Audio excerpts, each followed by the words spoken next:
어뢰에 대한 얘기를 이제 한번 하여튼 북한산 어뢰가 쌌다고 하니까 북한산 어뢰에 대한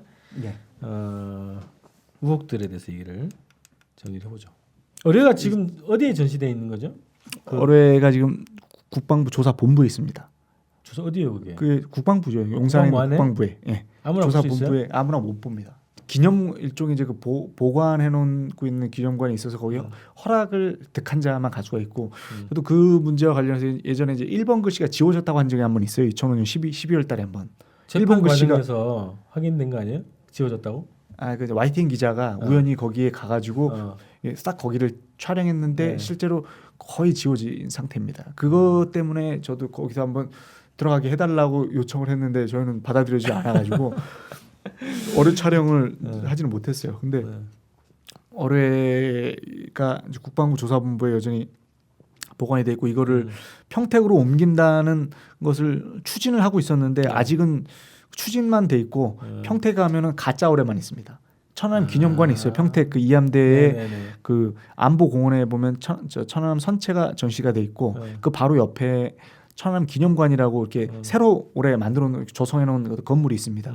거기에는 이제 나머지 어뢰 발사대, 천안함의 어뢰 발사대가 있고 가스 터빈 그리고 여러 가지 이제 천안함 유류품 이런 것들이 같이 전시가 돼 있으면서 거기에 어뢰도 전시가 돼 있는데 어뢰는 가짜 어뢰인데 거의 비슷하게 생겨났어요. 그래요? 일본도 있어 거기? 일본 써 있죠. 일본도 똑같이 써 있어요. 얼마나 기가 막히게 그걸 만들어놨냐면 일본까지 똑같이 써 있고 흡착 물질까지도 똑같이 그 어쨌든 제작을 해놨습니다. 그렇죠.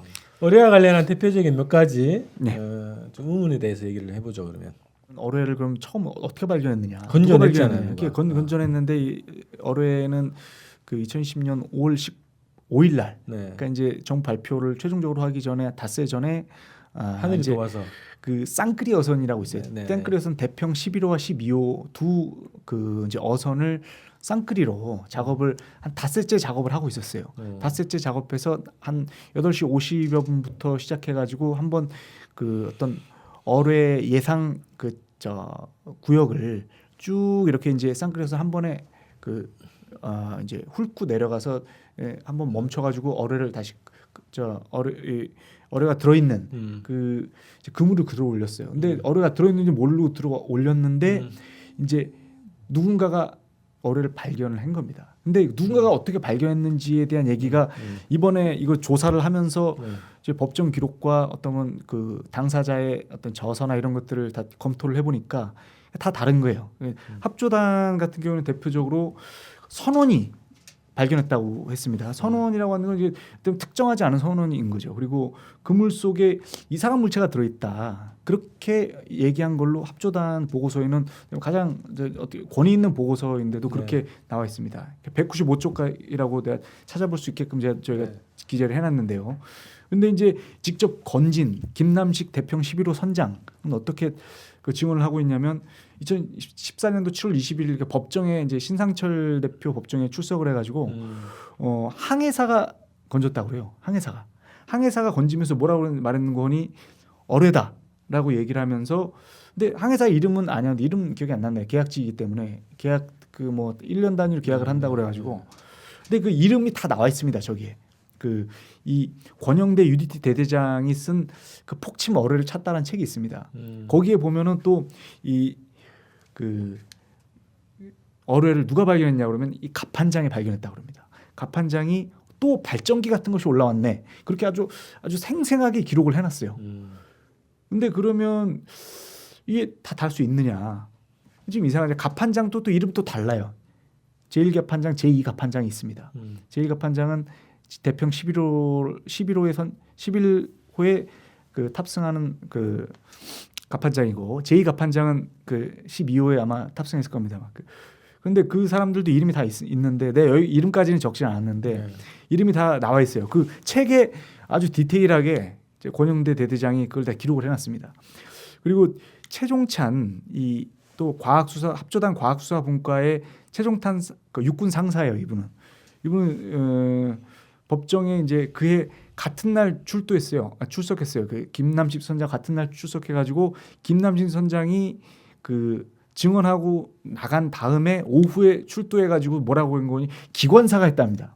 그러니까 아까 선장은 항해사가 어뢰다라고 했는데 기관사가 저기 올라오네라고 그렇게 얘기했다는 거예요. 그러니까 이렇게 어떻게 보면 같은 그 어떤 그 이제 발견된 이상 물체에 대한 어떤 발견자와 그다음에 발견됐을 때 어떤 외친 그 목소리가 물론 보는 각도와 사람들의 기억이 다 다를 수가 있겠죠. 그리고 당연히 같은 선장 그 배가 그렇게 큰 배도 아니에요. 그런데 그 배 안에서 그렇게 가까이 있는 사람들이 다 다르게 서로 그렇게 기억을 할 수가 있느냐. 그럼 결정적인 어떻게 보면 순간에 대해서 아니 오히려 저는 그런 의문이 좀 있습니다. 어떻게 보면 기쁠 수 있잖아요. 증거를 찾았으니까. 그래서 정신이 없었을 것 같은데 누가 뭔 얘기를 했는지 잘 기억이 안 날 것 같은데 오히려 저렇게 기억이 난다고 얘기를 하네. 뭐 서로 다를 수 있고 뭐 달리 생각하고 달리 그 기억만 할 수 있다고 생각할 수도 있을 거예요. 이게 지금 어떤 말에 불과한 거기 때문에. 하지만은 그 말에 불과해도 우리가 법정에서 이 사람들은 위증의 죄를 발겠다고 그 위증하지 않겠다고 선서하고 증언한 거기 때문에 이 말은 들은 대로 사실을 증언했다고 봐야 합니다. 그런데 사실을 증언한 것이 서로 이렇게 다 상이하다고 한다면 이건 이 자체가 이제 이 의문을 물론 이제 어뢰를 본 거긴 봤다고 얘기를 한 거니까 어뢰를 봤다는 증거로 해석해야 할 것인지 아니면 이게 다른 것이 이게 미심쩍다고 얘기할 것인지 그 두 가지 어떻게 보면 해석을 할 수 있지만은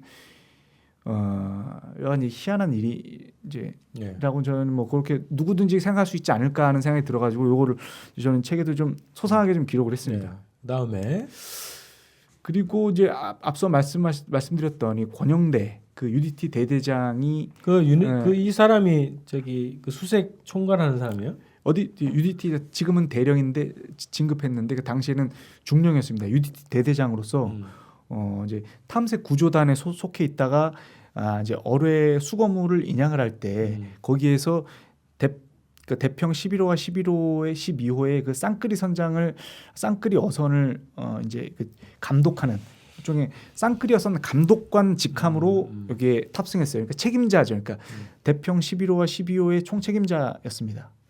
이 양반이 어쨌든 그래서 그 일일이 모든 그 어쨌든 좌표와 그 수거 지역을 이렇게 안내하고 지시한 대로 이제 그 쌍끌이어선 수거 작업을 했다고 그래요. 그 원영대 대대장의 말에 따르면 이 아까 그 발견한 순간 어땠느냐? 발견한 순간 그 권영대 대대장은 이거를 바로 보고를 했어요. 그러니까 그 자리에 같이 탑승했던 그 인물이 그 탐색 구조 단장이 원스타가 탐색 거기에 탑승했다고 그랬는데 그 사람한테 물어보니까 확실히 모르겠다고 하니 잠수함장을 했던 경험 있는 김정두 탑승 구도단장한테 전화를 해봐라. 그래서 전화를 했답니다. 권영대 대대장이 전화했더니 어뢰를 테일 부분을 인양했습니다. 보고 했더니 그 대뜸 김정두 단장이 그 하는 말이 어뢰 뒷부분이 검정색으로 돼 있냐? 스크루 날개가 엇갈리게 돼 있는 게 맞느냐? 이 얘기를 물어봤다는 거예요. 그러니까 어뢰의 특성을 뭐 스크루 날개가 이제 엇갈리게 돼 있다고 하니까 우리가 이제 그 뭐 그렇겠거니 했는데 뒷부분이 검정색으로 돼 있느냐? 뒷부분이 검정색으로 돼 있는 거는 CHT-02D 어뢰에 그리고 겉에 있는 모델에서 뒷부분이 검은색으로 돼 있습니다. 그 프로펠러 부분이 그리고 이게 우리가 수거된 인양된 어뢰 추진체의 그 프로펠러 부분이 또 검은색으로 돼 있어요. 페인트가 검은색으로 칠해져 있어요. 그렇게 칠해져 있는 그거를 그러면 페인트는 다른 데 우리가 어뢰를 찾아보면 회색으로 칠해져 있는 것도 많고 다른 색깔로 여러 가지 색깔로 사실은 페인트를 여러 가지 색깔로 칠해줄 수가 있는 겁니다. 근데 검은색으로 돼 있는 것은 어떤 어뢰 고유의 색깔도 아닌 건데 검은색으로 돼 있는 걸 어떻게 알았을까에 대한 의문이 있는 거지 않겠습니까? 이런 건 되게 중요한 두 자료가 될 수 있겠네요. 보지 않았는데 어떻게 알고 지금 그 어뢰를 어떻게 알았냐? 그거 맞았느냐? 미리 알고 있었던 듯이 그건 이렇게 생겼을 것이라는 걸 알고 있었던 제품을 것이지. 정확하게 알고 있었구만요. 그러니까 제품을 어떤 저거에 의해서 이제 어뢰 설계도나 어떤 팜플렛의 그 모양새가 우리가 보고서에도 보면 그 모양새가 있듯이 그 겉모습을 보고 뒤가 이제 검맣게 돼 있으니 그렇게 설명한 건지 아니면 하지만 그것도 우리가 건진 거는 폭발한 남은 잔해인데 잔해에 있는 색깔 속에 있는 어떤 색깔까지 어떻게 과연 아느냐에 대한 그런 면에서 이제 의문이 있는 거죠. 이게 시간 역전 현상이 있는 것도 아니고 미리 본 것도 아닌 거 아니겠습니까? 아니면 뭔가 실수해서 기록했을 수도 있는 거지만 어뢰를 책임지고 이 사람이 건진 그 현장에 있었던 사람이 그 건진 그 순간을 기록한 건데 그 순간을 허투루 기록하지는 했겠는가에 대한 그런 의문이 있는 겁니다. 본인이 어쨌든 책임지고 쓴 책이기 때문에. 네. 근데 그런 점에서 이런 의문점이 중요한 단서 중에 하나가 될 수 있겠군요. 그렇습니다. 아직 이 부분에 대해서 이제 권 대대장이 아마 다음 달에 법정에 출두하게 돼 있어요. 그래서 아마 증언을 어떻게 할지가 네, 네. 그거를 미리 어떻게 답할지를 우리가 이제 이런 자리에서 미리 공개한 건 아닌지는 모르겠습니다. 어쨌든 그거는 나와 있는 사실이기 때문에 네, 네. 나와 있는 사실에 대한 의문을 저는 이제 이렇게 제가 이제 이 취재를 하면서 가장 이제 많이 의문점을 아까 이제 발견자에 대한 기억이 상이하다는 거 그리고 이런 어떻게 보면 어뢰 그 수거 과정에 대해서 어쨌든 이런 약간 좀 말이 안 되는 것 같은 이런 설명이 있었다는 거를 봤을 때가 제일 그 의외였고 좀 되게 기괴한 저는 경험이었어요. 이 과정에서. 자, 그다음에 네. 그리고 이제 김남식 선장은 증언을 이제 일관되게 그 포인트를 받아서 인양했다. 그 장소를 어뢰의 위치에 대해서 그 포인트를 줬다. 그 해군에서 포인트를 받아가지고 그 포인트대로 이렇게 쭉 인양을 했다고 일관되게 했습니다. 주장했습니다. 그러니까 인양 위치를 알려줬다는 거잖아요. 근데 그거는 어뢰 위치가 그거는 뭐 대략 뭐 폭발의 지점을 예상을 할 수 있으니까 예를 들면 뭐 그 지점을 알려줬기 때문에 그 얘기로 얘기할 수 있을 것 같은데요. 설명을. 네, 폭발이라는 거를 이제 어뢰가 어느 지점에서 폭발이 돼 있다는 것을 이미 그 저 무렵에 다 알고 있었거나 뭐 대충 그쪽 아니겠느냐고 얘기할 수도 있는데 이 이제 이미 그 정확한 위치에 근접한 곳에서 어떻게 그걸 찾을 수 있었느냐에 대한 그런 의문이 많이 제기가 됐기 때문에 그거에 대한 답이 이제 저랬다는 거죠. 좌표를 받았다는 얘기거든요. 어떤 좌표를 받고 그 좌표를 몇 번 수색하고 닷새 만에 그냥 그 확 건졌다는 거니까. 근데 물론 그렇게 해서 될 수도 있는데 의문으로도 근데 궁금하다는 거죠. 그렇게 그러면 정확한 곳을 위치를 알고 있었느냐 어뢰가 이렇게 딱 그 자리에서 이렇게 터지면 바로 그 자리에 있느냐에 대한 근데 크게 튕겨져 나간다고 또 설명을 자주 하는데 폭발에 의해서 어쨌든 그런 점이 있고요. 이런 게 있었다는 거 사진을 많이 보시면 또 나왔죠 사진이. 그렇습니다. 철사출로 묶인 그러니까 철사에 둘둘 이렇게 엉켜 붙어 있는 이 어뢰 추진체가 도대체 저 철사는 도대체 어떤 과정을 통해서 이렇게 엉켜 붙을 수가 있었느냐라는 거죠. 이거는 이 합조단 보고서에 보면 저렇게 자세하게 보이지가 않습니다. 이거는 어떻게 해서 알게 됐냐면 철사가 잘 안 보여요. 이거를 철사를 확인하게 된 것은 이 법정에 검찰이 제출한 이제 동영상이 있습니다. 수거 인양 직후의 동영상. 그때 그 동영상을 이렇게 쭉 재생해 보면 이 갑자기 저런 게 보입니다.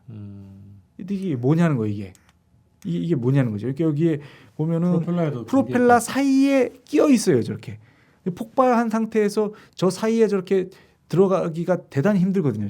프로펠러와 프로펠러 그 사이에 있는 이 공간에 이게 완전히 딱 그 엉켜져 있는 그 철사가 그냥 그 안까지 깊숙하게 들어가 있어요. 그러니까 이거를 막 빼내려고 그 동영상을 보면 대단히 이제 애를 그 여기 과학수사관들이 그 빼내는 장면들이 보입니다. 그런 점들에서 봤을 때 이게 폭발하고 저렇게 어떻게 엉킬 수가 있었냐? 폭발하는 순간에 엉켰느냐? 도대체 철사가 어디에 날아서 엉킬 수가 있느냐에 대한 이런 이제 상식적인 의문이 드는 거죠.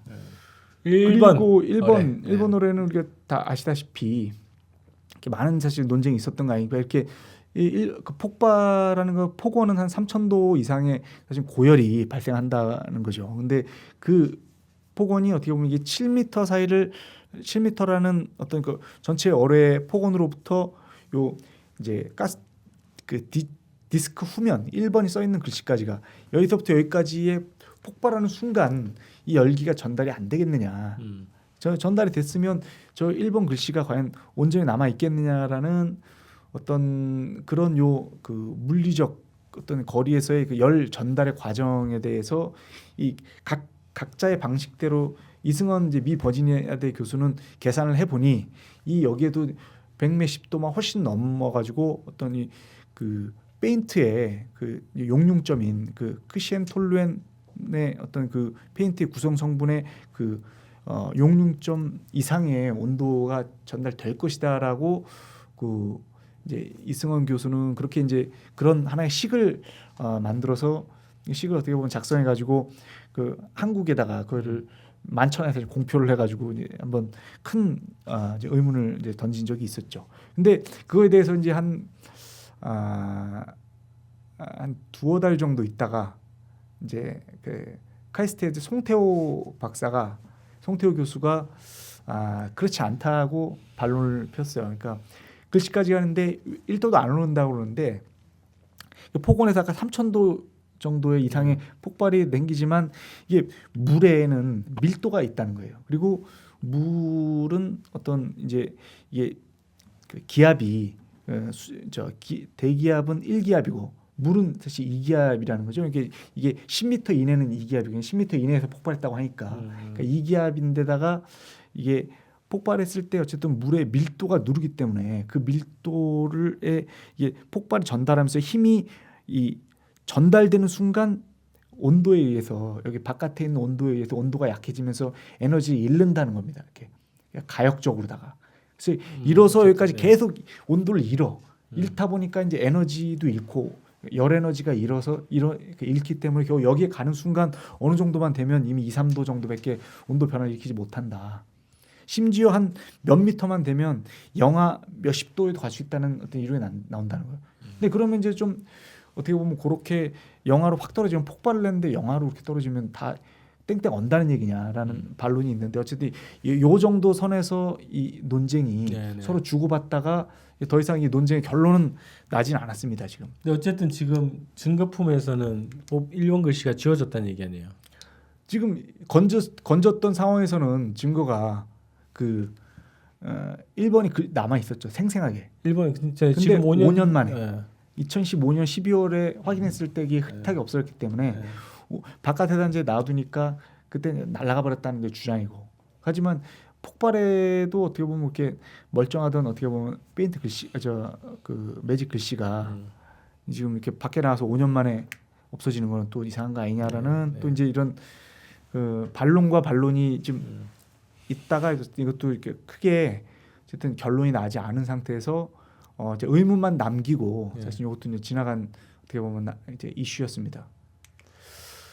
부식 상태. 이건 그리고 뭐, 이제 그렇습니다. 부식이 된 어떻게 보면 그 녹슨 흔적이 실제로 이제 천안함에서 녹슨 흔적과 이게 일치한다고 육안으로 보인다고 그러는데 우리 이 다른 어떤 이제 전문가라든지 좀 아는 사람들은 훨씬 더돼 보인다는 얘기를 한다는 거예요. 부식 상태가 언론 검증위에서는 훨씬 더 돼 보이고 어뢰와 선체도 달라 보인다. 근데 왜 합조단에서는 육안으로 볼 때 유사한 것이라고 하냐? 객관적인 어떤 그러면 실험을 통해서 한번 제시를 해보라고 해서 그 가속화 실험법으로 감정을 하고 있는 중이라고 얘기를 했어요. 합조단에서. 그랬는데 그 이제 나중에 최종 답변할 때 실험을 가속화 실험을 한다고 그러지 않았느냐고 했더니 전문가 의뢰하니까 이게 불가능하다는 답변을 얻었다. 이게 이제 왜 불가능하냐면 서로 비교를 할 수 없다는 거예요. 철 성분이 또 다르다는 겁니다. 이게 한국에 있는 철이 아니라는 또 그런 주장이 법정에서 그런 증언도 있었습니다. 그런데 이제 뉴스타파에서 부식 전문가들과 함께 이렇게 실험을 해보니까 거의 이제 이게 시간도 지어지지 않아서 모의 실험도 하지 않았다는 거예요. 실질적으로는. 이종인 대표 같은 분은 직접 그 실험을 저 뻘에다가 인천 앞바다에 뻘에다가 담궈놓고 아직도 그 실험된 상태가 있어요. 근데 그때 한 2개월 여 만에 건져 보니까 그 깨끗했었습니다. 그게 그 알루미늄이라든지 철이라든지. 러시아 조사단에서는 한 6개월 정도 더 돼 보인다. 물속에서 물속에서 6개월 정도 더 돼 보이는 어떻게 보면 흔적이라는 거고. 그런데도 이제 재판부에서는 동영상을 보니까 최초에 건졌을 때는 깨끗했다.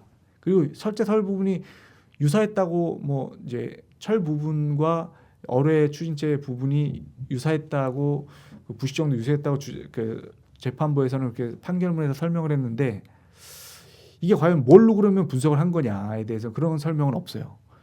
그 근거가 있어야 될 텐데 그건 없다는 거. 네. 흡착물질 넘어가죠.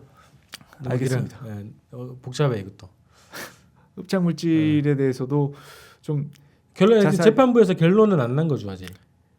뭔지는 모르겠다고 했습니다. 재판부는 뭔지는 모르겠으나 이 함수와 함미 그다음에 어뢰에서 그 멀리 떨어져 있는 그 곳에서 동일한 그런 물질이 붙어 있다고 한다면 그거는 하나의 이제 그 동일한 어떤 사건에 의해서 생긴 것으로 봐야 되는 거 아니냐는 뭐 그런 논리 구조로 어쨌든 그거는 폭발로 인한 물질이 이미 분명하다는 게 이제 재판부의 설명입니다. 근데 이제 흡착 물질에 대한 많은 이제 반론이 있었습니다. 이게 그 자연 상태에서 나온 물질이라는 반론이 있었고 폭발 물질이라는 또 반론이 있었죠. 주장이 있었지만은 이 무엇보다도 같이 국제 조사단에 다국적 조사단에 있었던 그 미군 조사단장인 X 제독이 이메일을 보낸 그 안수명 박사에 의해서 공개된 미 해군 자료에 보면 이게 알루미늄 산화물에 대한 논의는 타당성에 대한 의심이 어떻게 보면 훨씬 더 많아질 거기 때문에 논란이 되니까 빼라 이런 아예 얘기죠. 삭제를 하라고 했죠. 정 넣고 싶으면 부록으로 빼라고. 그래서 결국은 부록으로 빠졌습니다. 그게. 보고서에도 부록에 들어 있습니다. 중간에는 간략하게만 한두 장 정도로만 설명이 돼 있고 그걸 강력하게 주장했던 또 결정적인 증거였는데 부록으로 빠져 있는 겁니다. 부록으로 대단히 소상하게 아니 장이 되어 있습니다. 이것도 사람들이 잘 몰랐을 거예요. 이게 정식 보고서 안에 이 부분이 다 들어갔을 거라고 생각했는데 지금 보니까 미국의 요구대로 어쨌든 본론에서는 빠졌고 부록으로 좀 빼놔져 있다는 얘기네요. 결국. 그렇습니다. 부록에 아주 상세한 그런 데이터와 이런 기록들이 대부분 부록에 들어가 있습니다. 네. 그래서 그리고 이제 그 최종 기자회견 했을 때도 설명했던 건데 어뢰 잔해에는 흡착 물질은 있었는데 화약 성분이 없었다는 거예요. 선체에서는 화약을 발견했다는 거거든요. 아주 미량, 그러니까 나노그램 정도 수준, 10의 마이너스 9승입니다. 나노그램은 어떻게 우리가 눈으로 볼 수도 없어요. 아니 그 이게 사격을 하잖아요. 네. 배 안에서 네. 배가 그럼 거기서 화약 성분 나오지 않나? 그러니까 포 그리고 어떤 절단면 그리고 어떤 이제 전체적인 상태 중에서도 일단 이 절단면 부분을 이렇게 빡빡 문질렀다고 그랬어요. 그러니까 그래요? 거기 그 관련된 책임자가 법정에 나와가지고 빡빡 문질렀더니 그만큼이 나왔다. 네. 근데 이제 어쨌든 다른 그 이제 동급 함정에도 저런 게 묻어 있는지는 확인했는데 그런 건 확인을 못했다는 겁니다. 그래요. 그런 게 확인이 돼야 비교해서 천안함만 이런 게 묻어 있으면 의미가 있는 건데. 근데 중요한 건 어뢰 추진체에 동일한 성분의 사실은 그런 그 화약이 나와야 되는데 화약은 전혀 없었다는 거죠. 그다음에 그리고 설계도. 어뢰 설계도 문제도 우리가 다시 한번 봐야 되는데 최종 판결문에 1심 그러니까 1심 신상철 대표의 명예훼손 판결문에 보면은 어떻게 이제 그 설계도 원본을 어뢰 설계도 원본을 어떻게 이제 갖고 있는지에 대해서 설명한 대목이 있습니다. 그러니까 그 어뢰가 어떻게 북한산인지는 알냐 그랬더니 그 뭐 국제 시장에 도는 어뢰 설계도가 있다. 그걸 입수했다는 거잖아요. 원본 입수했다는 주장이죠, 처음에. 그렇습니다. 이게 어뢰가 북한산임을 입증하려면 어뢰 설계도가 북한산이어야 하고 그 어뢰 설계도가 북한산이라는 것을 입증하려면 그 원본을 우리가 보관하고 있어야 된다. 근데 원본을 보관하고 있다고 그랬거든요. 근데 그 원본을 어떻게 입수했느냐 했더니 처음에는 밝힐 수 없다고 그랬는데 나중에 국정원이 입수해 줬다고 그랬어요. 국정원의 또 해외에 어떻게 보면 그런 정보들이 할 수 있는 걸 획득을 해가지고 그게 하나의 이제 CD로 돼 있는 어떤 브로셔 네. 브로셔가 한 장의 어떤 이제 그 팜플렛 같은 게 하나 있고 그다음에 또 설계도는 CD에 네. 설계도 형태로 돼 있는 거는 그 들어있다.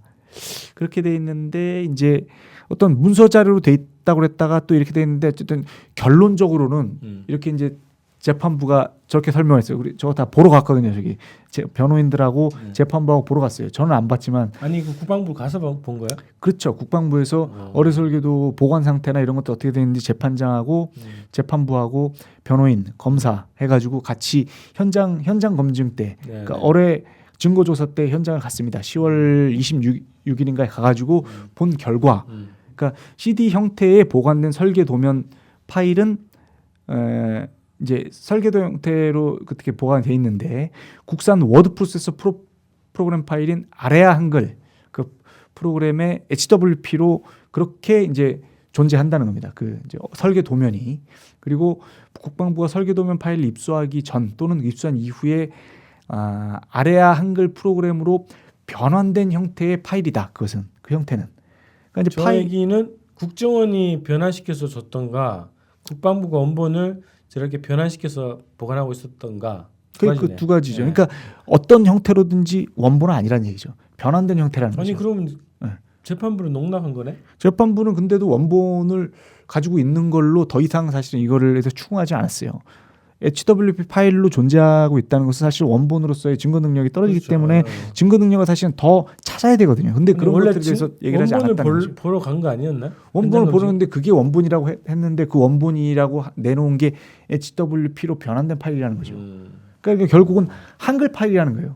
한글 파일을 북한에서 설계도를 한글 파일로 그림을 그렸다는 게 그게 이제 과연 설득력이 있느냐. 그 북한에서도 우리 파일 이찬진 대표가 만든 아래 한글 파일을 가지고 쓰든지 아니면은 다른 형태로 어떻게 보면 그거를 그 필사에서 복사해가지고 바뀌었든지. 제가 볼 때 그 이야기 딱 듣고 나니까 하나는 북한산이 아니라는 증거가 될 수 있고 또 하나는 원본이 없거나 또 원본을 보여주지 않고 재판부를 농락한 거거나 이렇게 그렇습니다. 보여지는데. 네. 재판부가 근데 별로 농락 당했다는 것에 대한 불쾌감을 별로 제시하지 않고 그런 반론에 대해서 다 묵살했습니다. 그렇기 때문에 이제 이런 의문점을 그러니까 의문의 판결문을 할 정도면 판결문 자체도 의문 덩어리라고 볼 수 있는 거예요. 그 보고서도 의문이지만 판결문도 의문이라는 사실은 여기 사례가 이게 자기 스스로 말해주고 있는 것이 아니냐. 그리고 이제 이것도 하나의 또 하는 전체 어떻게 보면 어뢰 추진체가 한 이만한 겁니다. 이만한 정도가 되는데 그 정도 길이의 추진체에서부터 이 프로펠러부터 추진 축까지 해서 여기 이제 어뢰 추진체의 그 뭉치까지 해서 그 길이가 이게 샤프트의 길이까지가 이게 112m. 그러니까 한 1.2m 정도. 그렇죠. 112cm. 112cm니까 한 1.1mm 정도 되는 거예요. 근데 추진 모터는 33.3cm고 그렇다고 하면 정말 그게 맞느냐? 그렇게 이제 합조단 보고서에는 길이와 함께 사진과 함께 저렇게 작성을 해놨는데 이제 2010 현장 검증을 했죠. 가서 잰 거예요. 국방부 가서 그걸 재봤어요. 국방부 재봤더니 재판부와 해서 재판부의 현장 검증 조서에 나온 얘기입니다. 이거는. 그러니까 프로펠러의 끝부터 샤프트 뭉치 뒤까지의 길이가 125.5cm. 그러니까 1.25cm, 1.25m. 그러니까 여기서 비교하면 13.5cm가 더 커요. 길어졌네. 그러니까 어뢰가 더 크다는 거예요. 지금 실제 어뢰. 물에서 나와가지고 늘어났나? 떨어졌는지 어쨌는지 모르겠는데 그렇게 크다고 할 수가 큰 상태라고 이렇게 어떻게 보면 우리 착오를 일으킬 수가 있느냐. 10cm나 이게 이만큼에서 이만큼이 차이가 난다는 거예요. 이만큼의 차이를 잘못 잰다는 게 말이 됩니까? 이게 어떠한 이 측정을 해가지고 설계를 해서 정확한 어떻게 보면 적진을 타격해야 할 그 군에서 이런 거를 이렇게 엉터리로 잰다는 건 말이 안 된다는 거죠. 아무리 군대가 그렇대도 저 정도는 아닌 것 같은데. 그 모터 최장 부분도 이렇게 보면 33.3 1점 몇 cm지만 30cm에서 1cm면 상당히 큰 겁니다. 이거는 정확하게 측정을 하면 정확하게 다시 나오는 거예요. 그러니까 이게 그러면 이 얘기는 설계도하고도 다르다는 얘기인가요? 설계도에 나온 그 길이하고 설계도에 저렇게 나와 있다는 거죠. 설계도에 나와 있는데 실제 재본 그 어뢰 길이는 다르다는 거죠. 그러면 다른 어뢰를 갖다 놓고 증거라고 했을 수도 있고 뭐 모르겠으나 어쨌든 이거는 분명한 거죠. 이렇게 이거에 대해서 그럼 재판부는 뭐 재판부는 뭐 이 정도면 이제 일치한다고 봐야 된다. 이 정도면 약간의 오류가 있고 뭐 모든 게 다 어떻게 보면 이제 그 설계도 상에 있는 대로 모든 게 다 제작되지 않기 때문에 약간의 오차가 생길 수도 있고. 저기 제품 판매가 안 되는데 안 될 텐데 국제시장에서 설계도대로 설계도대로 제품이 이제 나오지 않을 수 있기 때문에 그런 것까지 사실은 이 정도면 어떻게 보면 일치되는 거로 봐야 된다. 여기만 좀 틀린 거지 다른 데는 일치한다 하는 게 많이 있기 때문에 이 정도면은 이제 일치한다고 봐야 된다는 것이 이제 재판부의 설명이었고 합조단장의 주장이었고 국방부의 주장이었습니다. 그게 다. 근데 그걸 이제 그대로 다 재판부에서는 그걸 수용을 한 거죠. 저런 정도면 아니 무기가 굉장히 또 정밀해야 되잖아요, 그죠? 정밀 기계로도 제작을 해야 되고. 그렇습니다. 뭐 저 정도 차이를 인정해 버리면 국제시장에서 판매가 아예 안 되겠는데, 그죠? 그런데 이제 그런 어떻게 보면 어뢰로 정확하게 사실은 타격을 했다는 것이 갖는 또 이런 그런 또 아이러니 아니겠습니까? 네, 맞아요. 자, 그다음에 이제 탐지의 문제를 한번 좀 얘기를 해보면 그러니까 북한 잠수정에 들어가가지고 어뢰를 쏴서 이렇게 침몰을 시켰다, 폭침을 시켰다 그렇습니다. 이런 주장인데 북한 잠수정을 추적하는 배가 천안함이었던 거죠. 그런 기능을 가진 배. 그렇습니다. 네. 그런데 정부의 발표는 정부는 이제 해군 기지에 북한 해군 기지에서 한 2, 3일 전에 이제 그 출발한 모선 잠수함 그러니까 상어급 잠수함 한 척과 연어급 잠수정 한 척과 그러니까 모선에 따라들은 어떻게 보면 공격 잠수정이 어떤 디귿자 형태로 들어와 가지고 한 3, 4km 정도 거리에서 대기하고 있다가 이제 어떤 잠망경으로 그 천안함의 어떻게 보면 항해 경로를 보고 있다가 그 잠망경에서 적당한 어떻게 보면 위치에서 움직이고 있을 때 그때 이제 들어가 가지고 어뢰를 발사했다는 추정을 한 겁니다. 네. 그러니까 이제 어쨌든 이 모든 거는 다 하나의 가상 시나리오인 거고 확인된 것은 딱 하나가 미식별 잠수함 2척이 있었다. 그러니까 2척의 해주 해군 기지이거나 아니면 비파고 해군 기지이거나 그 둘 중에 하나에 있는 북한 해군 기지에서 그 식별되지 않은 잠수정 두 척이 움직이는 게 이제 식별이 안 됐다는 거예요. 2척이 존재가 있어야 되는데 식별이 안 됐기 때문에 그거 하나만 지금 어떻게 보면 살았고 여기에 어떻게 왔는지 또 어떻게 갔는지 그건 다 추정이다. 그거는 다 추정인 거죠. 그리고 여기에 간다고 추정했을 때 속초함이 셋대로 오인해가지고 사격한 게 있었어요. 있었는데 이제 그때 속초함과 함께 링스 헬기가 이제 떴습니다. 링스 헬기 같은 거는 링스 헬기는 사실 바다까지도 낱낱이 볼 수 있는 헬기인 거예요. 그리고 P3C 초계기까지 같이 떴기 때문에 사실상 그 바다 밑바닥까지 훤히 보일 수 있는 정도의 사실은 그런 그 대잠 그런 어떻게 보면 항공기까지 다 출동해가지고 그 대단히 빠른 속도로 사실 거기를 다 이렇게 훑었는데도 나타나지 않았다는 것은 대부분 도주가 훨씬 빨리 도주를 했거나 아니면 없었거나 아예 침투 자체가 없었거나 둘 중에 하나인 거죠. 근데 빨리 갈 수 있느냐? 연합급 잠수정이나 어쨌든 북한 잠수정의 형태가 이게 거리가 크기 때문에 빨리 갔다가는 그게 노출이 되고 또 천천히 가면은 사실은 천천히 가도 거기에 노출이 되는 거지 사실 그런 부분에서 그런 면에 있어서 어떤 이제 이 추정에 갖는 한계가 또 이제 정부의 주장이 설득력이나 이런 게 좀 약한 면이 있는 거죠. 네. 그래서 이제 우리 처음에 이기식 합참 정보작전처장이 지금 사고 다음 날이거든요. 3월 27일에 국회 국방위에 출석을 해서 이런 얘기를 했습니다. 그러니까 잠수정은 천안함이 잠수정 못 잡더라도 어뢰는 잠수함보다 더 그 스크루가 빨리 돌기 때문에 굉장히 강하게 나타나고 그 함정이 포착되지 않고서는 북한 잠수함정이 접근할 수가 없다. 그렇게 이제 증언을 했습니다. 되게 단호하게 증언했어요. 그 들어보시면 그리고 어뢰가 오면은 음탐기에서 포착할 수 있다. 그리고 회피하는 전술에 의해서 회피를 다 하도록 돼 있다는 거예요. 어뢰가 나온 즉시. 작전처장 얘기로는 어뢰 공격이 아니다라는 주장이네. 그러니까 어뢰가 있으면 다 안다는 거죠. 천함이. 그리고 다 회피할 수 있기 때문에 네. 어뢰였으면 회피 다 됐을 것이고 그거는 나중에 승조원 얘기 들어보면 안다. 그렇게 장담을 한 겁니다. 근데 나중에 입장이 바뀌었어요, 이 사람이? 그렇죠. 입장이 이제 바뀌었는데 좀 더 그 얘기를 좀 드려보면 김태형 장관도 당시 국방부 장관. 국방부 장관이었죠. 김태형 국방부 장관도 북한과 여기 이제 4월 2일 날 그 국회 본회의 긴급 현안 질문에 출석해가지고 이제 한나라당 의원이 질문한 거예요. 그 당시 여당에서 북한과 연관시키는 건 어렵지 않느냐 이렇게 질문을 하니까 장관이 명확하지 않은 사실로 자꾸 그 가정을 만들어 가지고 불필요한 논란을 만드는 것은 이 국론 분열을 가져올 수도 있기 때문에 좀 인내심을 가지고 기다려달라. 다 이렇게 얘기를 했어요. 그리고 이제 여기에 결정적으로 사실 국방부 설명 자료가 나온 게 있습니다. 이게 4월 언제 5일 나온 거예요? 이게 4월 5일 4월 5일 날 이제 국방부에서 이게 기자들한테 하고 대국민 어쨌든 이게 공개한 여러 의문점들에 대한 설명을 한 자료입니다.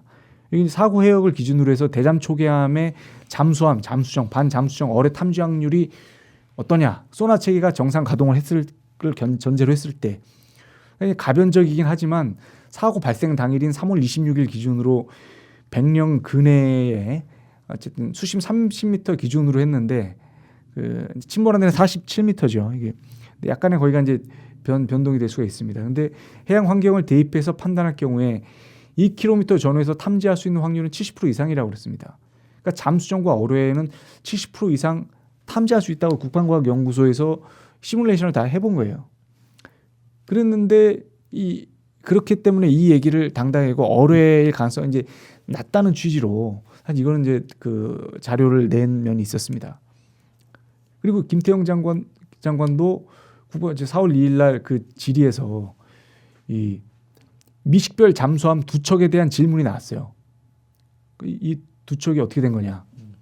김동성 의원이 그거에 대해서 집요하게 물었습니다. 그 두 척이 조선일보에 보도가 나왔는데 어떻게 된 거냐? 4월 24일부터 27일까지 날짜도 겹치는데 어떻게 된 거냐고 물어봤더니 24일부터 27일까지 확실히 보이지 않는 게 한두 척이 있다. 그래서 지금 보이지 않는 그 지역에서부터 백령도까지의 거리가 상당히 멀다. 그 해군 기지가 대단히 멀다는 거예요. 여기까지 오기까지가.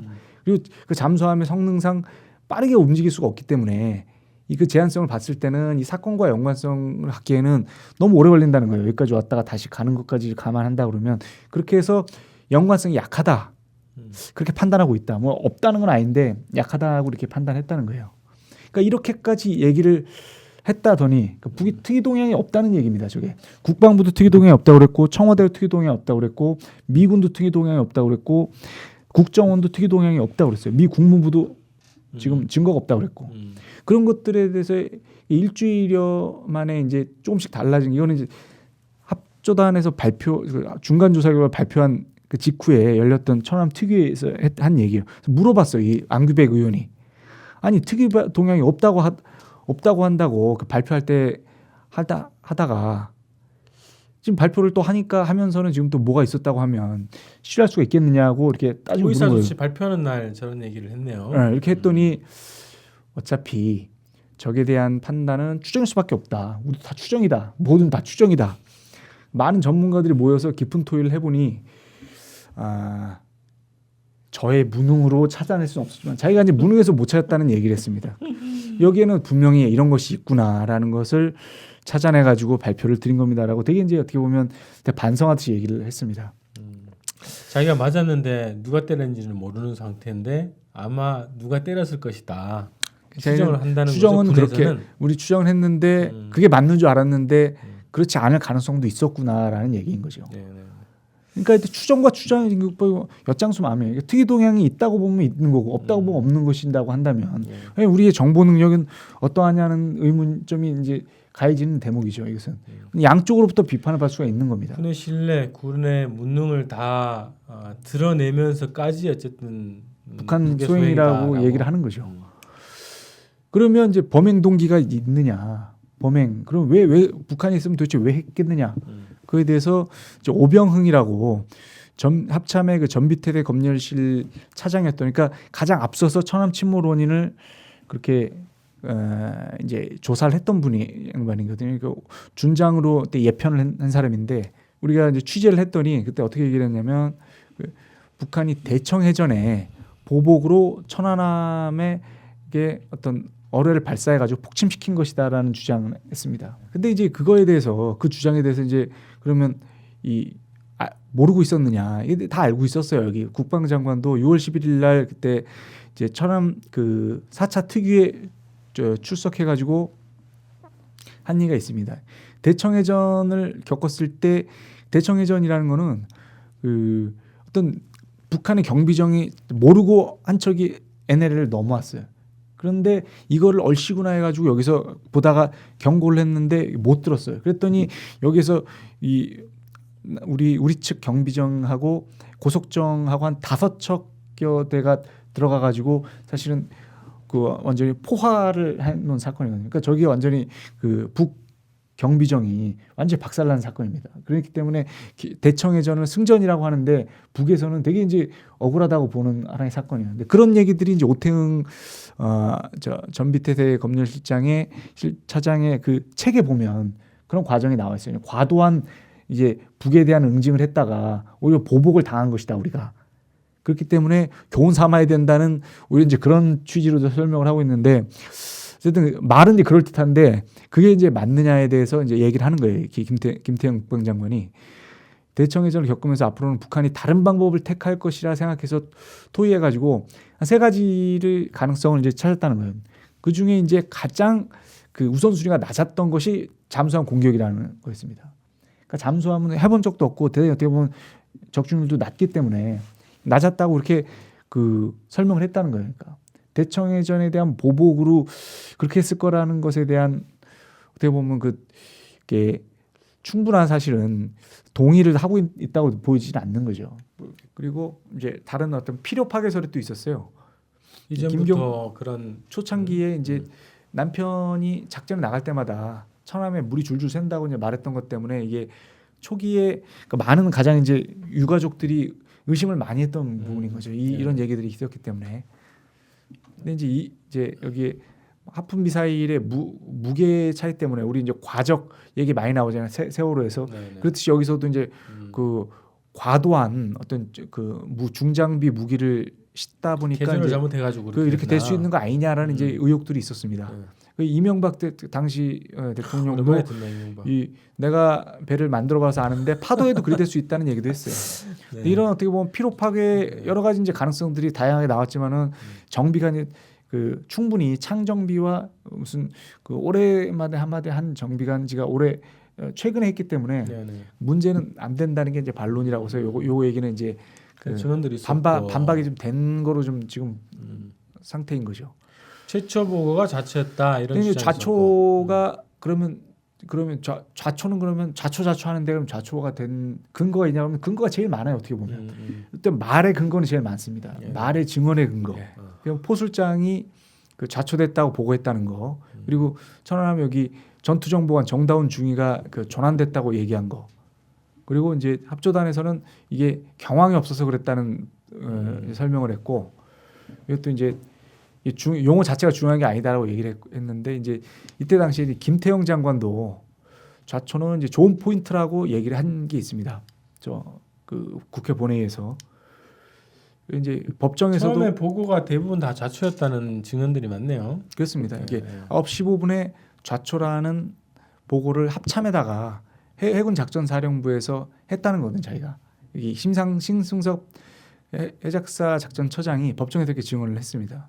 그리고 제일 처음에 이제 구조하러 갔던 해경 501 부함장이었던 유종철 경위가 법정에 나와가지고 한 얘기도 처음에 좌초됐다는 전문으로 이제 전달받았다는 거를 이제 법정에서 증언을 했고요. 예. 그리고 백령도 초병 박일석 김승창 이 두 초병도 법정에 나와가지고 9시 31분에 중대 상황실에서 PCC가 좌초됐다는 통보를 받았다 자기들한테. 그렇게 이제 증언했습니다. 예. 박연수 그 작전관 마지막 그 당직 사관이었던 또 좌초의 지점을 이용기 그 유가족이 물어보니까 그 지도에다가 딱 지목했다는 게 좌초로 이게 받아들여졌다는 거고요. 그래도 시각적으로 이게 오른쪽은 멀쩡한데 이제 휘어졌는데 왼쪽은 멀쩡한 게 가능하냐? 이것도 이제 얘기해 볼 수가 있어요. 그러니까 폭발은 이 왼쪽에서 이루어졌다고 그랬는데 왜 오른쪽만 휘어지냐는 얘기거든요. 이 여기서 이루어지면 오히려 여기가 손상이 이루어져야 되는데 여기는 멀쩡하고 여기가 휘어진 거. 그거에 대해서 이제 이 법정에서 이걸 조사한 사람은 실력 부족이라고 내가 입증하는 데는 실력 부족하다. 실력이 안 된다. 이런데 그 보고서에는 축밀림 현상, 어떤 폭발에 의한 그 관성에 의해서 충격력에 의해서 축이 밀려서 이게 이렇게 됐다는 거예요. 이게 이렇게 밀려서 이렇게 됐다는 얘기인데 그거 어떻게 그러면 그렇게 되는지를 설명을 하라고 하니까 그게 이제 설명할 실력이 안 된다는 거고 또 왜 오른쪽만 그러냐는 것도 그건 역시 설명할 실력이 안 된다. 그렇게 증언을 한 대표적인 어떻게 보면 이게 하나의 좌초의 증거로 지금 오히려 바닥을 긁었으면 저렇게 됐을 거 아니겠느냐 이렇게 후진하다가 그런 어떻게 보면 그 대표적인 사례 중에 하나입니다. 예, 이게 그 설명이고요.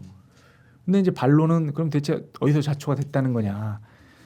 정상적으로 작전 구역을 우리 돌아다니고 있었는데 밑바닥이 아주 그 저수심대에 그럼 갔다는 거냐? 전혀 항적이 그렇게 안 나타나는데. 근데 이제 그 항적을 좀 보여달라고 하는데 보여주지 않고 있기 때문에 저걸 국방부가 알 수가 얘기해야지. 알 수가 없는 거죠. 사실. 어디서 좌초됐다는 건지 군함이 이렇게 쪼개질 수 있다는 건지 이런 이제 반론이 사실 있는 겁니다. 이렇게 말아 올려진 게 좌초로 말아 올릴 수 있느냐? 뭐 이런 어떻게 보면은 나름 강력한 반론이에요. 이것도 네. 좌초에서.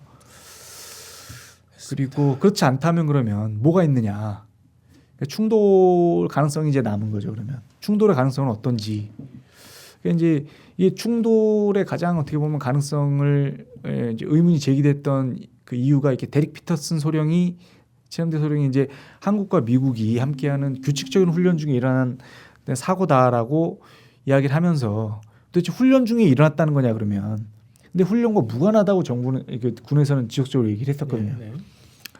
그리고 이제 KBS에서 보도한 제3의 부표 앞에서 한주호 준이가 작업하다가 숨졌다. 근데 그곳은 그러니까 함수가 제1부표, 한미가 제2부표, 그다음 제3의 부표인 그 용트림바위 앞에 있는 그 중간 지점에 있는 그 위치의 부표에서 작업을 했다는 그 증언들을 가지고 보도를 했는데 이거는 이제 다 그 말을 번복을 했어요. 이 사람들이 UDT 동지회들인지 또 군에서는 계속 부인을 하고 있고 참조 부표이지 작업한 적이 없다.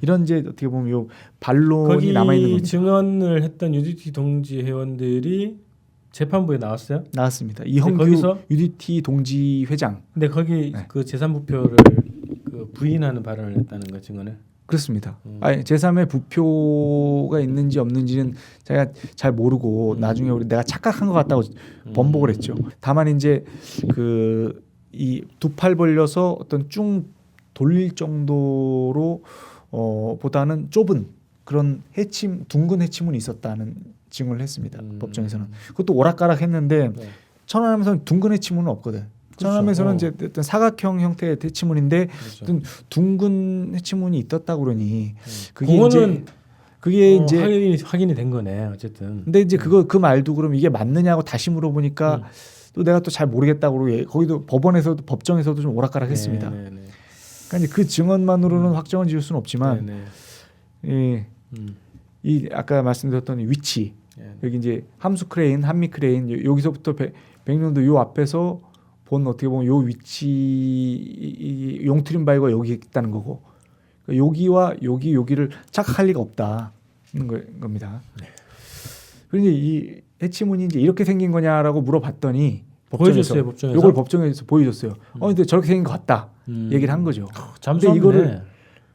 이거를 근데 이제 부인한 거죠. 근데 잠수함이 있는지 없는지는 모르는데 여간 어떤 이런 구조물에 들어가서 한 5m 정도 내려갔다가 다시 올라왔다고 증언을 했어요. 아무것도 보이지 않아가지고 그냥 살짝 내려갔다 올라온 게 전부다라는 게 이형규 그 전 UDT 동지회장의 증언이었습니다. 네. 근데 유의미한 법정에서 이거에 대해서 어쨌든 그 증언이나 증거가 사실은 나오지는 않았는데 일단 한번 법정에 세워본 거죠. 이 재산의 부표가 네, 너무나 네. 큰 논란이었기 때문에 최근에 보면 57명의 증언, 사건의 재구성과 57명의 증언했는데 57명이 공판에 출석한 증인들의 숫자군요. 그렇습니다. 이 57명과 이제 47회 공판에서 다른 어떻게 보면 나왔던 얘기는 그동안 나왔거나 사람들이 알만한 얘기가 있는데 그동안 이제 제가 법정에서 5년 6개월 동안 사실 취재한 거는 거기에 있는 기자가 이제 사실은 저밖에 없었던 거예요. 물론 통일뉴스에 있는 김치관 선배나 이런 선배들이 초창기에 좀 온 적도 있었는데 세월이 흐르면서 다 빠져나가고 한 번도 안 빠졌어요? 저는 이제 거의 한 번도 안 빠졌죠. 빠졌으면 빠진 어떻게 보면 그 신문 조서라든지 아니면은 맞아.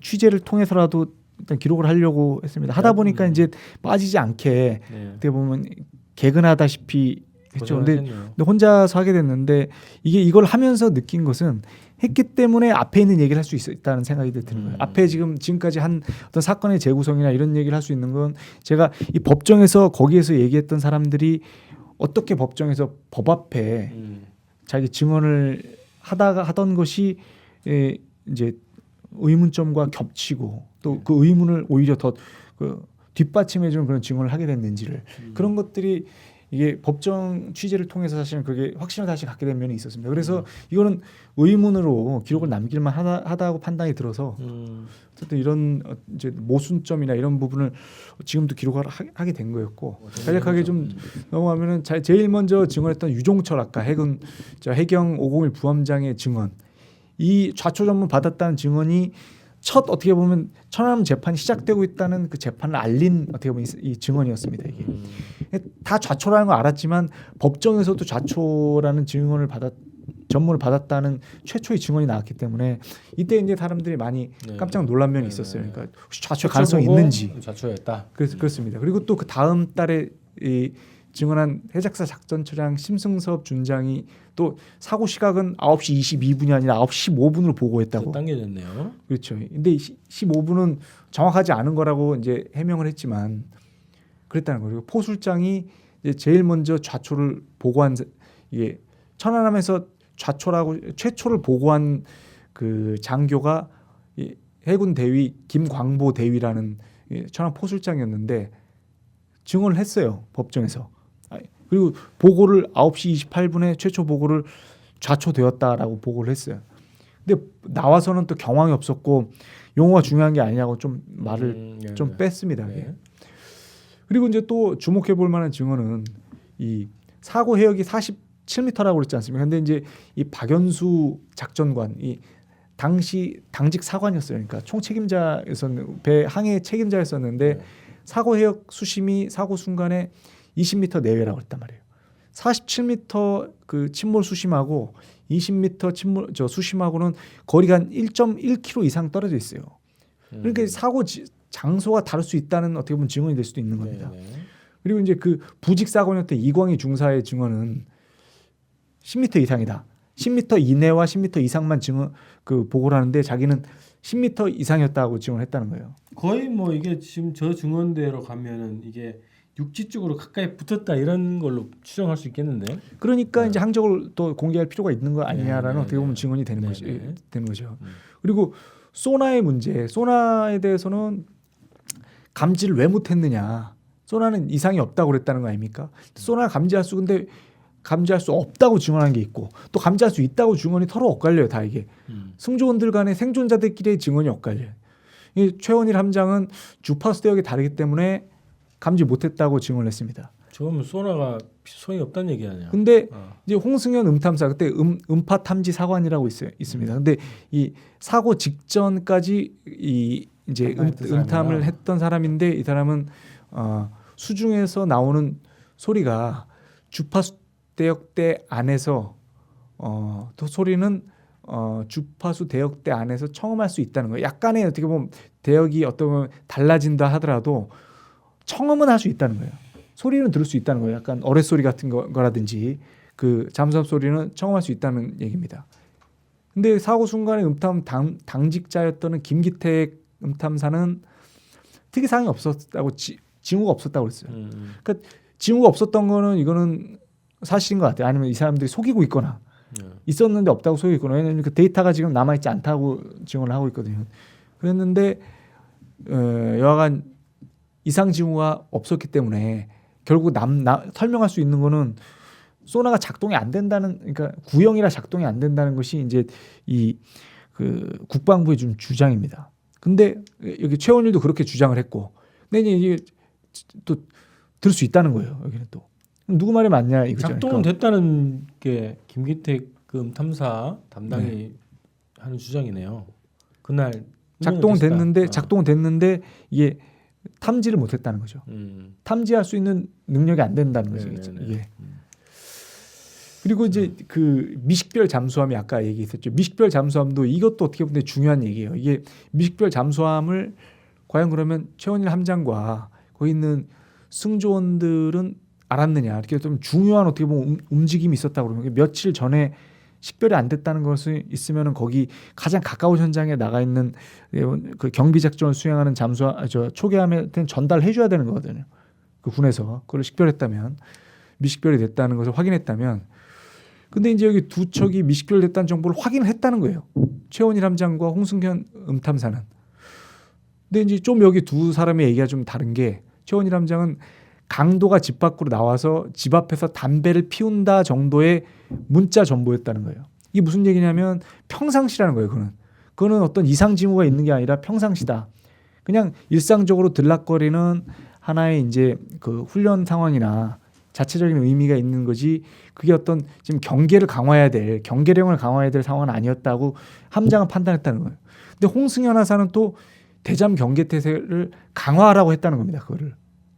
아니 어떻게 그 음탐사하고 함장하고 판단이 이렇게 다를 수가 있느냐. 사고 이틀 전에 연합급 잠수정 대동 브라보급 잠수정이 미식별됐다는 그 첩보를 이렇게 그 철로 받았다는 문서철로 받았다는 거예요. 근데 조심하라는 정보가 없었느냐고 그 변호인단에서 물어보니까 그래서 대잠 경계태세를 강화했다는 거예요. 근데 최원일 함장은 경계태세를 강화하지 않았다고 그랬거든. 그러니까 이게 두 사람의 얘기가 엇갈리는 거예요. 여기서 한 사람은 받았지만 평상시라고 그랬고 그냥 강화했다고 그랬고 그런데도 놓쳤다는 거고. 근데 김수길 전 탐장은 이게 오히려 레이더 쪽을 담당하는 사람인데 이런 건 전혀 받지 못했다고 증언했다는 거예요. 그러니까 서로 사람들이 얘기가 전혀 다른 겁니다. 그러면 이게 어떤 비밀 사항이냐? 비밀 사항이 되게 주요 사항이거든요. 이건 서로가 이렇게 불일치하게 볼 수 있는 사항이 아니기 때문에 이런 어떤 불일치한 점들이 제가 이제 이거를 이번에 그 법정 기록을 검토하면서 이게 다 검증이 돼야 된다. 어쨌든. 그렇습니다. 여기에 다 이제 그런 것들은 검증을 해야 되겠다는 그 측면에서 기록을 남겼습니다. 그리고 가장 어떻게 보면 이제 이 아까도 말씀드렸지만은 중요한 증언은 이 견시병들이 살짝 떴다는 정도 외에는 어떤 충격이 없었다는 증언을 다 했다는 거죠. 전 탐장도 그렇고 음탐삼도 약간 옆으로 의자에서 튕겨져 나가는 정도 수준이었다. 그리고 그 익사 추정 사인이 익사 추정이었고 그 불명 또 미상으로 기재했다는 거. 그리고 함수를 또 여기 김진왕 해남 구조대장과 그 최영순 소령은 함수가 떠 있는 걸 봤어요. 이 사람들은. 그런데도 멀쩡히 떠 있는 함수를 보면서 그것의 좌표가 어딘지를 기재를 하지 않고 떠내려갈 때까지 그냥 방치하고 있었다는 거죠. 모두가 다 보고 있었는데도 함수를 그래서 하루 이틀 있다 완전히 침몰한 다음에 한참 뒤에 그걸 어군 탐지기라든지 다른 탐지 수단을 통해서 찾아요. 그렇죠. 눈으로 보고 있었는데도 놓쳤다는 거죠. 그리고 그 함수 안에 그 박성균 하사가 시신으로 발견이 됐어요. 함수에서 구조하려는 노력을 전혀 하지 않은 거예요. 그래서 한 사람의 시신을 최소한 한 사람 이상은 건질 수 있었던 걸 못 건진 겁니다. 그런 부분도 어떻게 보면 이 검증과 책임을 물어야 하는 것이 아니냐는 요 중요한 어떻게 보면 증언을 한 어떻게 보면 대목입니다. 그리고 최원일 함장이 함구령을 내렸다. 함구령인데 어떻게 내렸냐면 상부의 지시를 받고 대원들의 휴대폰을 회수하라고 했다는 거예요. 상부의 지시에 의한 것이다는 증언을 했어요. 그러니까 자기가 좀 했네요 일단. 그런 건 했죠. 그렇게 해서 누구에 의해서 했느냐니까 상부의 지시에 의해서 했다는 거고. 그리고 이 최원일 함장이 어뢰를 피격 받았다고 그랬다는 증언했다는 거 아닙니까? 20분 뒤에 한 10시 몇 분인가 어뢰 맞은 것 같아. 너희도 그랬냐 하고 대화하는 것들이 한번 그런 진술서가 공개가 된 적이 있습니다. 그랬는데 바로 그 다음 날 유가족 앞에서는 충돌음이라고 증언을 했어요. 그러니까 자기가 사고 직후에는 어뢰라고 생각했다고 그러면서 사고 어떻게 보면 유가족들 앞에서 처음 증언할 때는 또 이제 충돌음이라고 그랬고 또 여기 안재근 병기병은 충돌음이 났다고 그랬습니다. 그리고 이후에 찢겨지는 소리가 났다고 또 증언한 대목이 있고요. 그리고 김수길 전 탐장은 바로 누워 있는 그 침대가 폭발 지점에서 가장 가까운 곳에서 누워 있었어요. 그런데 그냥 쿵쾅하는 소리가 약간 뒤에서 들었다는 정도 소리인 줄 알았다는 거예요. 그러니까 어떤 동급 아군 함정이라든지 선박, 대형 선박하고 부딪힌 줄 알았다. 그렇게 증언을 했습니다. 법정에서. 다만 그런데도 그 모두 이제 침몰 원인은 그렇지. 또 어뢰라고 그랬어요. 이게 어뢰 쪼개졌으니까 어뢰다. 어뢰 아니면 어쩔 수 없다는 거죠. 다음 어쨌든 추정이었습니다. 그 주장에 네. 동조한다. 그러니까 이게 이제 그 노인식 프로펠러 교수가 아까 얘기했고. 프로펠러 얘기한 거고요. 이제 합조단 위원단이 이 고성능 폭약이 250kg이라고 발표를 그렇게 했는데 근데 시뮬레이션은 TNT 360kg으로 시뮬레이션한 거예요. 그래서 두 개가 그러면 양이 같은 것이냐? 이 어떤 요 단위가 같은 단위로 볼 수 있느냐고 했더니 황을하 위원은 북한 폭약을 우리가 어떻게 하냐는 거예요.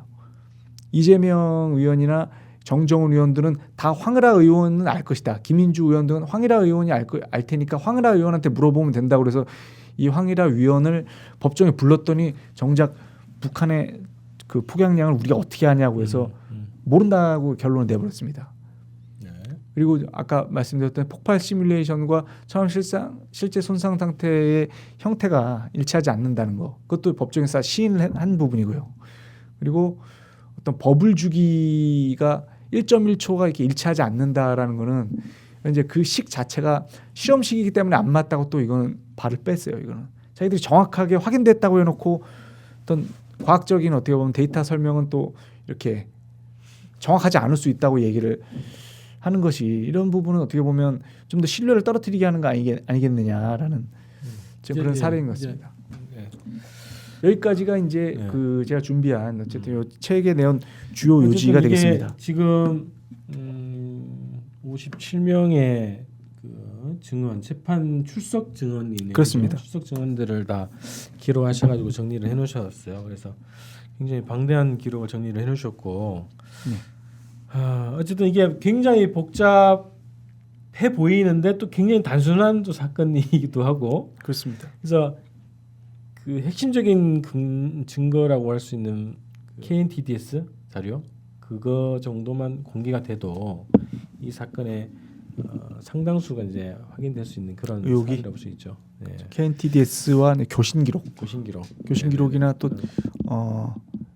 이제 TOD 영상이 그러니까 우리 공개된 거 외에 다른 TOD도 그렇죠. 촬영된 게 있느냐 그런 부분들과 함께 또 다른 이제 근무를 하고 있는 그런 TOD 초병들 또 백령도 초병들 그런 사람들도 같이 불러가지고 이제 조사를 한번 해봐야죠. 왜냐하면 목격자가 대단히 소수예요. 천안함 사건은 이 백령도 247 초소에 있는 2명의 초병 외에는 목격한 사람이 없기 때문에 그런 다양한 증인들의 확보와 어떻게 보면 증거 기록들의 확보 이런 것들이 우선이 돼야 되고 그리고 이제 어뢰 데이터가 모든 게 다 다시 공개가 돼야 합니다. 그래야 어뢰가 실제 범인인 어뢰인 건지 아니면 그와 이제 실제 어떻게 보면 천안함 어떤 사건과 무관한 어떤 다른 증거물인지 그거를 식별을 먼저 하는 것이 우선이기 때문에 아니 어뢰가 그게 다른 어뢰였다는 것 자체는 조작이겠죠. 만약에 그게 드러난다면 그게 맞다면 그렇습니다. 사실이 아닌 그럼 이 설명을 사건 하는 게 되는 전체 거죠. 자체가 뭐 다 신뢰를 잃어버리는 정부 주장 자체가 그렇습니다. 이럴 수 있는 거겠죠. 원래 오늘 저기 신상철 대표님하고 전화 통화하려고 했는데 시간이 너무 늦어가지고 그래도 한번 해보시죠. 해볼까요? 예. 한번 뭐. 예. 그러니까. 예. 대표님. 네. 늦었는데요. 지금 우리 그 조현호 기자하고 천안함 사건 관련해서 방송을 이제 마무리하고 있는 중이거든요. 그래서 오늘 저기 재판 얘기도 많이 나오고 재판 그 증언 나왔던 57명의 증인들의 증언들을 다 재구성하고 기록을 남긴 이 노고를 해주신 조현우 기자님한테 치하의 말씀 한번 해주시죠. 우리 조현호 기자님 7년 동안 우리 법정의 기록을 지키신 분 아닙니까? 네. 정말 참 수고도 많으셨고요. 또 저한테는 이 지난한 싸움을 끌고 가는데 너무나 감사한 분이에요. 그 기록을 또 해주시고 또 지켜주는 언론이 있다는 거는 저한테는 굉장히 큰 힘이 됐거든요. 네. 그래서 이제 그걸 이제 책으로 이제 펴내셨는데 그 책 내용은 화초예요. 제가 볼 때는 거의 네.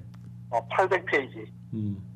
표지하고 내지까지 합치니까 804장이더라고요. 그 기록을. 비하를 말씀드리면 제가 천안함은 자초행다 책을 냈지 않습니까? 2012년에. 네네. 네, 그랬는데 이제 2탄을 준비를 하고 있었어요. 네. 근데 조현호 기자님 그걸 준비한다 그래서 이제 저도 그 오탈자 교정하는 거 좀 받았거든요. 네. 네, 그래서 그 내용을 보느라고 제 책 쓰는 걸 일단 뒤로 밀어놨습니다. 아하. 네. 너무 중요한 기록을 책으로 준비를 하셔서 우리 조 기자님 책이 먼저다 싶어서 그 내용이 사실 앞으로의 재판에서도 그 기록을 많이 뒤져볼 것 같아요. 오늘도 우리 청년한 변호사분들하고 5시부터 회의를 시작하거든요. 다음 재판 준비를 위해서. 네네. 네, 그래서 책방에 때는 그 책이 800페이지 책이 쭉 자리 잡고 있습니다. 변호인들은 이 책을 다 기자님, 사셔야 네. 되겠네. 네. 우리 조 기자님은 제가 다 드렸습니다. 워낙 또 잘생기기도 했고 네. 겸손하기까지 해요. 네. 책 앞머리에다가 제가 이렇게 오랫동안 쌓아온 것이 없었으면 이 책이 나올 수 없다라고 코멘트까지 달아줬었는데 아무튼 우리 조 기자님 파이팅입니다. 네, 감사합니다. 네. 신 대표가 이렇게 어떤 진실을 위한 사실은 투쟁 진실을 위한 사실은 그런 목표를 갖고 이 법정에서 임했기 때문에 사실 이게 이렇게까지 어떻게 보면 길어진 것이 또 길어질 수도 있었고 꼭 나쁜 거는 아닙니다. 길어져서 많은 어떤 그 증언과 증거 조사와 논의를 할 수 있게 한 점에 있어서는 어떻게 보면 그런 부분은 신 대표가 어떻게 보면 있었기 때문에 가능한 어떻게 보면 기록이기도 했습니다. 그리고 또 변호인들이 어떻게 보면 그런 적극적인 그런 이제 진실을 파헤치려고 하는 여러 가지 그런 신문과 또 조사 이런 노력이 있었기 때문에 여기에 빠져나가려고 하는 증인들이 조금이라도 증언을 더 하고 그 의문들을 그래도 더 분명하게 또 기록을 남길 수 있었던 것이 아닌가. 즉 그것을 있는 그대로 이제 저는 기록을 하다 보니까 여기까지 오게 됐고 우리의 목표는 그 진실을 다 쓰지는 않더라도 그 의문이라도 타당한 의문이면 우리가 그 제기하고 기록할 수 있는 사실 그런 그 시간이 아니었느냐. 뭐 그런 점에서 저야말로 오히려 이제 여러 신 대표와 이거를 의혹을 그 진실을 추적하고 있는 분들에게 더 감사를 드립니다. 네. 감사 인사를 주셨네요. 아이고, 감사합니다. 사실 뭐 이 사건이 참 예민한 사건이잖아요, 그렇죠? 네. 정부가 주도적으로 끌고 가고 있고 사실 우리는 최순실 국정농단을 우리가 겪고 있습니다만은 뭐 한 개인이 자기의 이익을 위해서 국정을 농단한 그 사건도 참 큰 사건이지만 국가기관이 전 기관을 동원을 해서 전 국민을 속인 사건 이건 참 어마어마한 사건이거든요. 그러다 보니 이 사건을 7년씩이나 끌고 있는 데는 상당히 부담도 되고 또 우리 조 기자님 입장에서는 어떤 칠해지는 색깔, 그죠? 뭐 조국이다 좌파다 뭐 이런 그런 부담도 큰데 그래도 굳건하게 언론의 그 위치를 지켜주셔서 정말 감사합니다. 네, 별 말씀입니다. 네. 고맙습니다. 오늘 이렇게 인터뷰 해주셔서 고맙고요. 저희 따로 한번 만나도록 하겠습니다. 네, 고맙습니다. 고맙습니다. 그 항소심 지금 준비 중이잖아요. 그렇습니다. 네, 새로운 또 재판부에서 또 약간 이제 또 보강된 혹은 뭐 변경된 변호인단 구성해가지고 지금 또 이 책을 가지고 또 재판을 준비하시는 것 같은데요.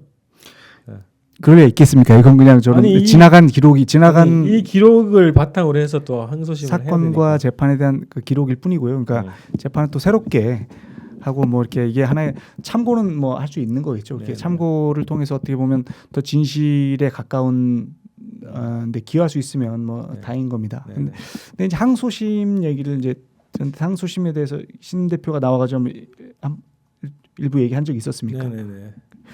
항소심 재판장이 이제 윤준 부장판사인데 그분이 이 사건을 지난 작년 여름 내내 들여다보면서 참 어려운 사건이라고 얘기를 했습니다. 복잡하고 아까 말씀드렸던 내용도 상당히 복잡하고 뭐 복잡하죠. 이 얘기 저 얘기 나오고 하려니 이게 하다가 이제 지치거나 할 수가 있어요. 그런데 이제 그렇게 복잡하다고 해서 복잡한 거를 어떤 또 다른 좀 더 진실에 가까운 재판을 통해서 그런 걸 밝힐 수 있도록 그런 의지를 표명하는 의미에서 이제 어렵다고 한 줄 알았더니 그게 아니라 이제 어렵고 힘든 사건이니까 이 정도 밝혔으면 된 거 아닌가 하는 끝내자. 그러니 이제 지금 어쨌든 신 대표에 대한 항소는 검찰에서 항소하는 것도 명예훼손이라고 항소한 거고 물론 1심도 명예훼손 그 재판이었지만은 그 신 대표가 또 항소한 것도 명예훼손의 유죄에 대해서 명예훼손이 우리 하지 않았다는 차원의 항소기 때문에 명예훼손 여부만 다투면 좀 되는 어떻게 보면 그런 방식으로 재판이 이루어질 수도 있다는 뭐 그런 생각도 듭니다. 제가 한 두세 번 정도 재판 판사의 의향이 그렇게 보여준다는 거죠. 판사가 물론 이제 공정한 재판을 하도록 하기 위해서 재판 자체에 대해서 평가는 제가 하지는 않겠습니다만은 그 재판부가 어떤 이제 그 방향성이 어떤 진실 검증이 방대한데 이 방대한 걸 또 다시 처음부터 끝까지 하려는 것이 과연 이제 그 본인 어떤 재판 이제 그 보통 한 1, 2년 정도 그 재판부를 한 재판부에 있게 되는데 그 안에 다 마무리 짓지 못할 수도 있을 것 같은 생각도 할 테고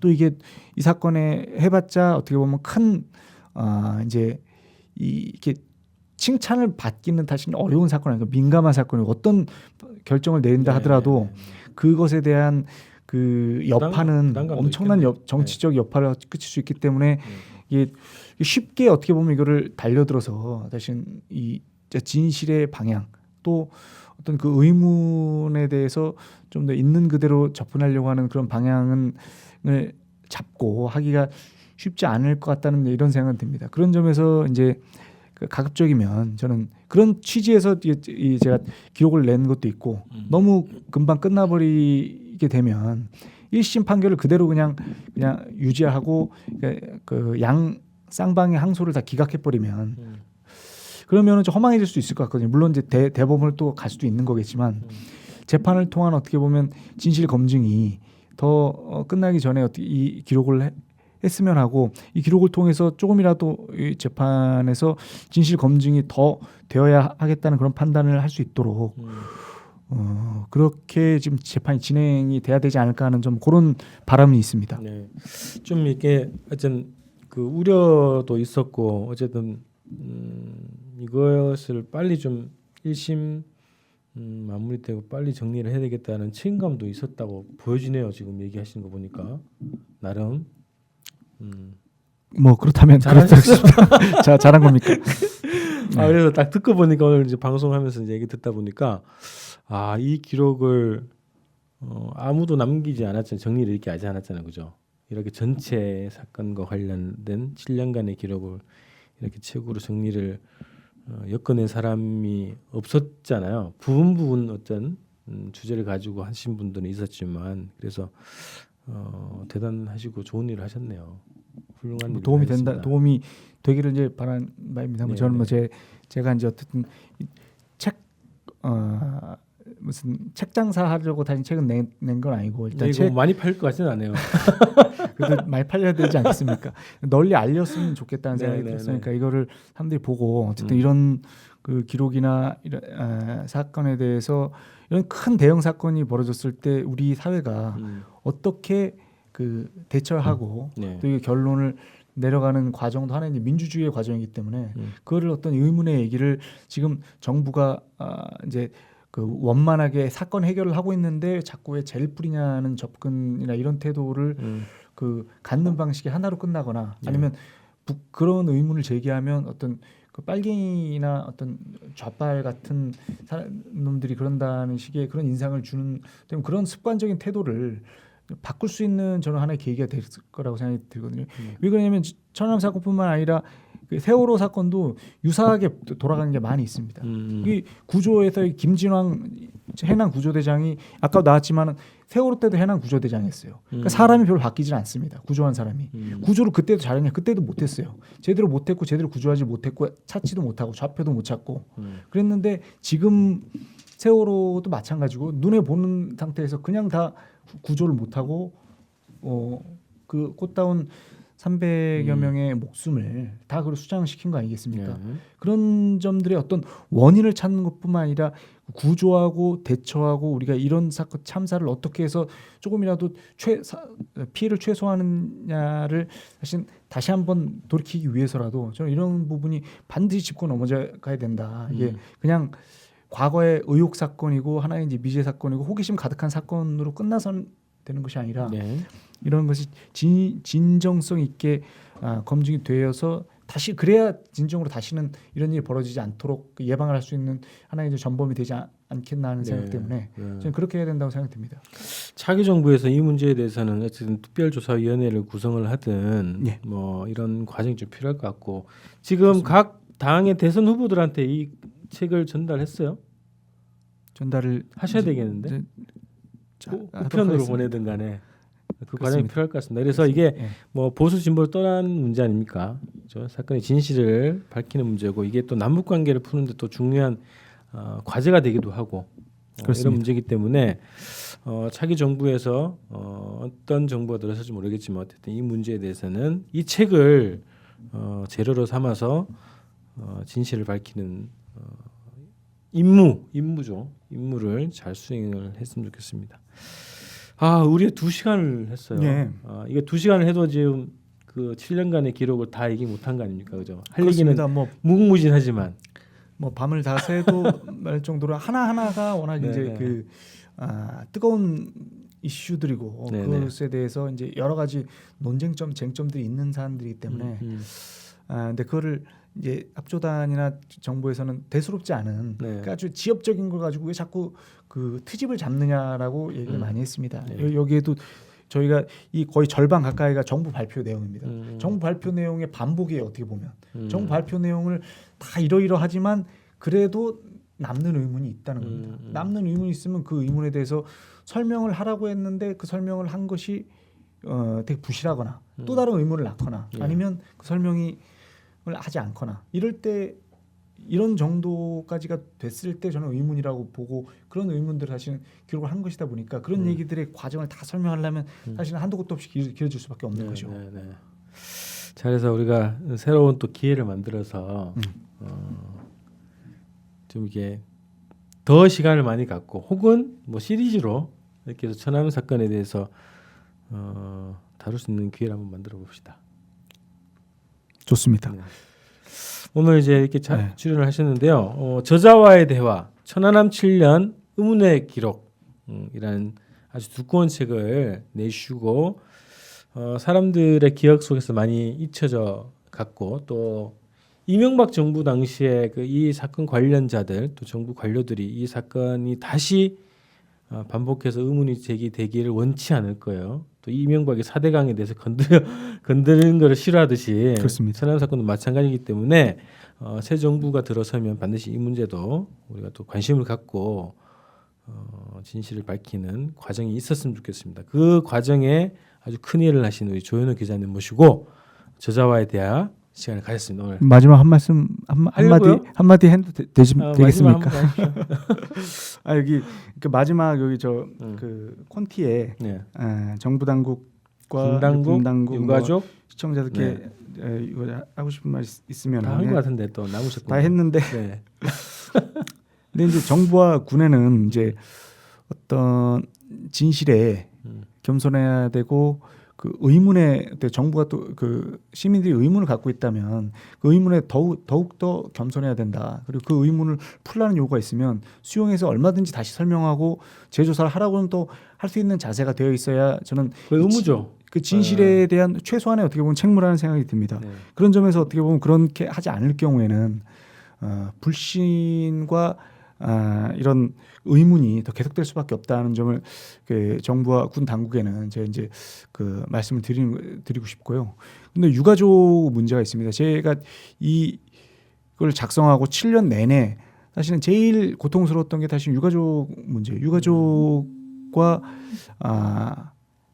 같이 진실을 우리가 물론 신 대표와 같은 분과도 같이 갈 수 있지만 유가족은 자식을 잃은 분이고 또 자식이 잃은 상처가 있는 분들이기 때문에 그런 분들과 함께 더 진실을 규명을 하지 못한 것이 되게 이제 어떻게 보면 안타까웠고 제일 고통스러웠어요.